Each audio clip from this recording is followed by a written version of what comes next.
Hello दोस्तों, आप सभी का मेरी यूट्यूब चैनल में स्वागत है। दोस्तों आज हम पढ़ेंगे सामान्य अध्ययन के कुछ प्रश्न। दोस्तों सारे प्रश्न महत्वपूर्ण हैं दोस्तों, इसलिए वीडियो को पूरा देखिए। भले स्पीड से देखिए, प्ले बैक स्पीड बढ़ाइए और स्पीड से देखिए वीडियो को, पर पूरा वीडियो देखिए दोस्तों साथ में वीडियो को लाइक और चैनल को सब्सक्राइब भी करिए दोस्तों।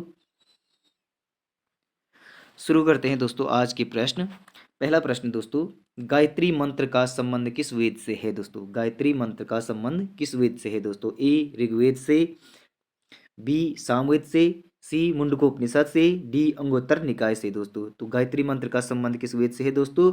इसका उत्तर है दोस्तों ए ऋग्वेद से संबंधित है गायत्री मंत्र। गायत्री मंत्र का उल्लेख ऋग्वेद में मिलता है दोस्तों। प्रश्न संख्या 2, किस बौद्ध ग्रंथ में 16 महाजनपदों का उल्लेख मिलता है दोस्तों? किस बौद्ध ग्रंथ में 16 महाजनपदों का उल्लेख मिलता है दोस्तों? ए सूत पीटक, बी विनय पीटक, सी अभिधम पीटक, डी अंगोत्तर निकाय। तो दोस्तों इसका उत्तर है अंगोत्तर निकाय में 16 जनपदों का उल्लेख मिलता है दोस्तों। प्रश्न संख्या 3, बाबर ने इब्राहिम लोदी को किस युद्ध में पराजित किया था दोस्तों? बाबर ने इब्राहिम लोदी को किस युद्ध में पराजित किया था दोस्तों? ए खनावा के युद्ध में, बी पानीपत के प्रथम युद्ध में, सी पानीपत के द्वितीय युद्ध में, डी घगर के युद्ध में। तो दोस्तों बाबर ने इब्राहिम लोदी को पराजित किया था पानीपत के प्रथम युद्ध में पराजित किया था दोस्तों। प्रश्न संख्या 4, किस शासक ने सिकंदरी गज का प्रयोग किया था? ए सिकंदर लोदी ने, बी शेरशाह ने, सी अकबर ने, डी बाबर ने। सिकंदरी गज का प्रयोग करने वाले शासक थे दोस्तों शेरशाह। शेरशाह ने सिकंदरी गज का प्रयोग किया था दोस्तों। प्रश्न संख्या 5, मोपला आंदोलन वर्ष 1920 और 22 कहाँ हुआ था दोस्तों? ए तेलंगाना में, बी मालाबार में, सी मराठावाड़ा और डी विदर्भ में। तो मोपला आंदोलन शुरू हुआ था दोस्तों मालाबार में हुआ था मोपला आंदोलन।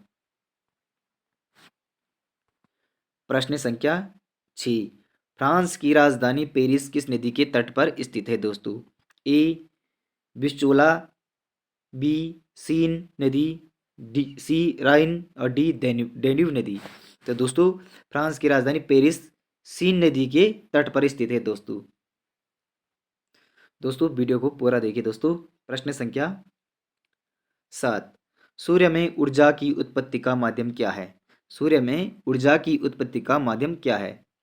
ए नाभिकीय विखंडन, बी नाभिकीय संलयन, सी सौर ज्वाला, डी अरोरा ऑस्ट्रेलिस। तो दोस्तों इसका उत्तर है दोस्तों बी नाभिकीय संलयन द्वारा सूर्य में ऊर्जा उत्पन्न होती है दोस्तों। प्रश्न संख्या 8, बगलिहार परियोजना किस नदी पर है? ए झेलम नदी पर, बी चिनाब नदी पर, सी सोन नदी पर, डी चंबल नदी पर। तो बगलिहार परियोजना चिनाब नदी पर है दोस्तों।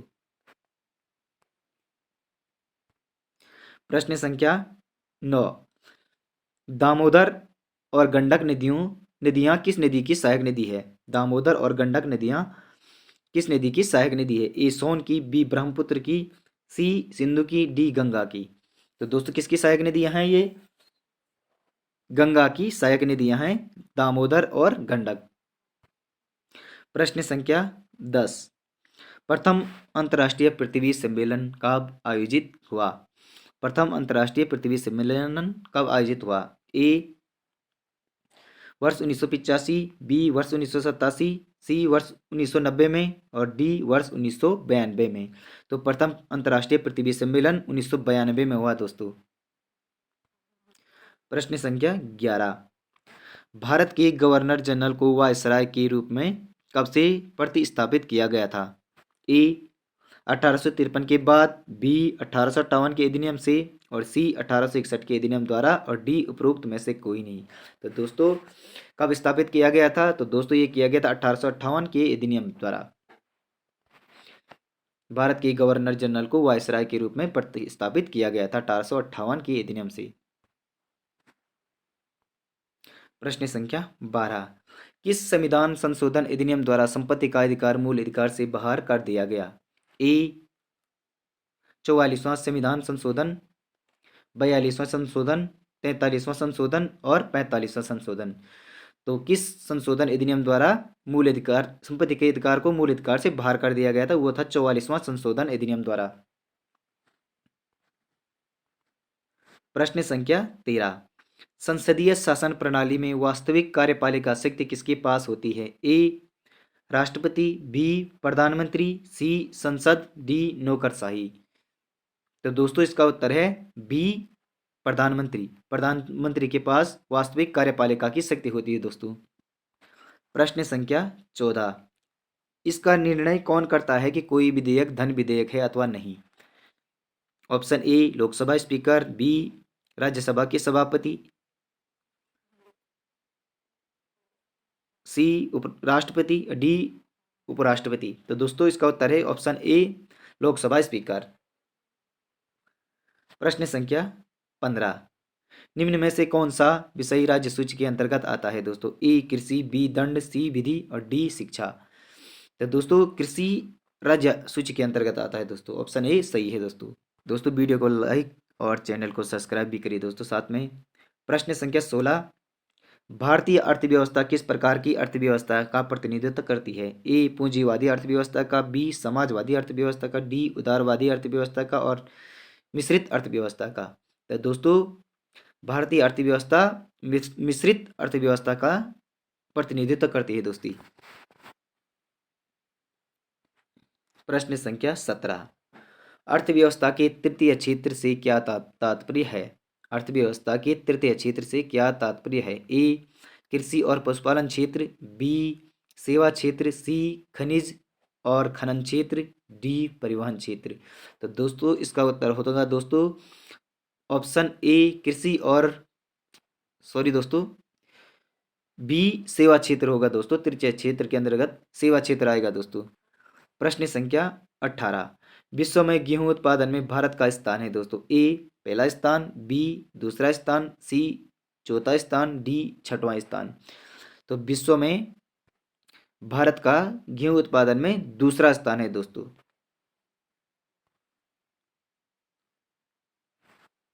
प्रश्न संख्या 19, ग्लोबल वार्मिंग की स्थिति वातावरण में किस गैस की गहनता से पैदा होती है दोस्तों? ए ऑक्सीजन की गहनता से, बी कार्बन डाइऑक्साइड की, सी हाइड्रोजन की, डी नाइट्रोजन की। तो दोस्तों इसका उत्तर है दोस्तों कार्बन डाइऑक्साइड की गहनता से ग्लोबल वार्मिंग की स्थिति पैदा होती है दोस्तों।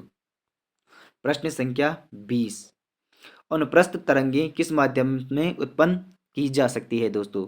अनुप्रस्थ तरंगें किस माध्यम में उत्पन्न की जा सकती है? ए सिर्फ गैस में, बी सिर्फ ठोस में, सी सिर्फ द्रव में, डी इन तीनों में। तो दोस्तों इसका उत्तर है ऑप्शन बी सिर्फ ठोस में अनुप्रस्थ तरंगें उत्पन्न की जा सकती हैं दोस्तों। प्रश्न संख्या 21, विटामिन सी को और किस नाम से जाना जाता है? ए एमिनो एसिड, बी एस कार्बनिक एसिड, सी एस्टिक एसिड, डी एजिलेइक एसिड। तो दोस्तों इसका उत्तर है बी एस को एस कार्बनिक एसिड के नाम से जाना जाता है विटामिन सी को। प्रश्न संख्या 22, लाल रक्त कणिकाओं का औसत जीवन काल लगभग कितने समय का होता है? ए 100 या 200 दिन, बी 100 से 120 दिन, सी 160 से 180 दिन और डी 150 से 200 दिन। तो दोस्तों इसका उत्तर है बी 100 से 120 दिन। लाल रक्त कणिकाओं का जीवन काल 100 से 120 दिन का होता है दोस्तों। प्रश्न संख्या 23, आरएनए पाया जाता है दोस्तों? ए कोशिका भित्ति में, बी माइटोकॉन्ड्रिया में, सी कोशिका द्रव्य में और डी राइबोसोम में। तो दोस्तों आरएनए पाया जाता है कोशिका द्रव्य में पाया जाता है दोस्तों आरएनए। प्रश्न संख्या 24, भारत के अंतरिक्ष यान मार्स ऑर्बिटर ने मंगल की कक्षा में कब प्रवेश किया था दोस्तों? ए 12 नवंबर 2013 को, बी 24 सितंबर 2014 को और सी 26 जनवरी 2015 को और डी 15 अगस्त 2014 को। तो दोस्तों इसका उत्तर है दोस्तों बी 24 सितंबर 2014 को ऑर्बिटर ने मंगल की कक्षा में प्रवेश किया था दोस्तों।